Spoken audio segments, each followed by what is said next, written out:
Terdapat beberapa respon daripada agensi kerajaan. Ada salah faham daripada agensi-agensi tertentu berkenaan kad stateless yang dikeluarkan oleh MHO baru-baru ni.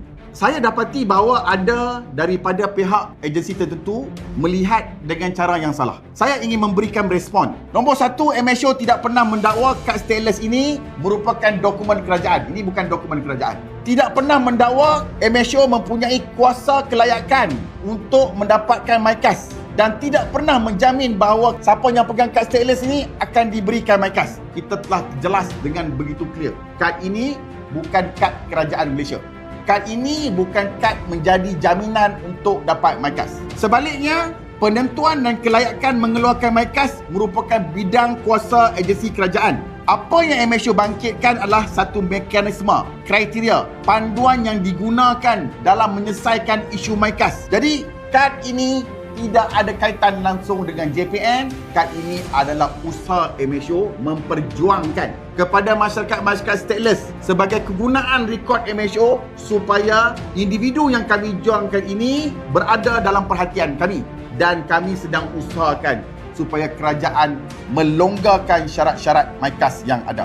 Saya juga ingin menjawab mengenai perkara berkaitan dengan terdapat kedutaan tertentu yang mengatakan bahawa memberi peringatan kepada pihak kedutaan di Tawau, orang ramai tidak terpedaya dengan mana-mana pihak menawar atau menjanjikan kelulusan MyKAS dengan bayaran tentu. Kami menyokong kenyataan kedutaan terbabit dan menegaskan bahawa sebarang dakwaan kelulusan MyKAS boleh dijamin dengan bayaran adalah tak wajar dan tak mungkin berlaku. Dalam masa yang sama, kami ingin menjelaskan perjuangan MHO bukanlah untuk menjual, menawar, menjamin kelulusan MyKAS. Perjuangan MHO adalah untuk memastikan individu yang benar-benar berdepan isu tanpa kewarganegaraan dan memenuhi kriteria mempunyai ruang dinilai dipertimbang melalui mekanisme rasmi kerajaan. Semasa saya menangani masalah statelessness dekat Sarawak, saya mendapat panggilan WhatsApp, email dari sebelah Johor, Perak yang berbangsa Iban mengalami masalah statelessness sebab kahwin campur dengan orang bukan warga negara. Jadi waktu itu saya fokus kepada Sarawak saja. Di Sarawak saja saya mendapat kes di tangan saya peribadi 2,800 lebih kes. Kalau masalah ni tak settle 20 tahun lagi teruk. Sebab cerita Sarawak dan Sabah walaupun berlainan tetapi mempunyai persamaan. What are we going to do about it now? Jangan duk cerita masalah sana sini. Solution, bagi alternatif, bagi cadangan daripada duk samakan dengan Rohingya punya kes, sedangkan kau bandingkan oren dengan apple, tak sama. Sekarang tugas kita saling sama membantu antara agensi kerajaan, pihak NGO dalam mempermudahkan urusan negara kita ini. Kita tak mahu Malaysia hancur. Adakah manusia kita ada pilihan untuk lahir pada masa atau tempat atau dari keluarga mana? Kita tak ada pilihan.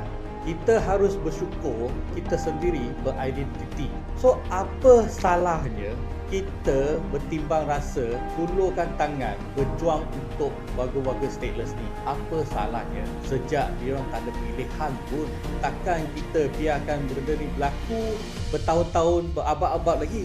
Mengikut pengalaman saya sendiri, banyak masalah dokumen yang dihadapi oleh masyarakat stateless di Semporna ni yang tiada jalan.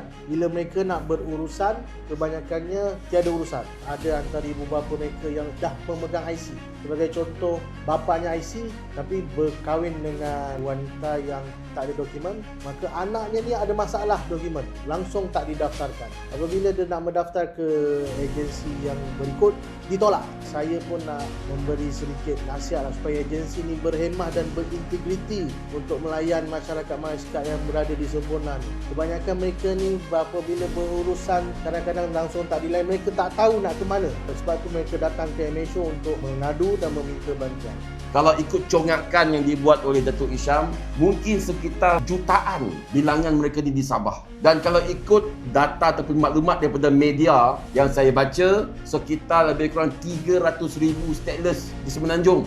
Jadi takkan kita nak biarkan mereka ini tidak ada identiti. Bayangkan kalau dia berjalan tengah jalan, pum, kena langgar kereta, meninggal dunia. Macam mana nak sahkan siapa punya jenazah tu? Dan juga saya harap semua rakyat Malaysia tolong memahami isu ni dengan betul, dengan fakta yang betul. Ni sikit-sikit dia samakan dengan kes Rohingya, isu parti. Padahal isu stateless ni sesuatu yang berlainan.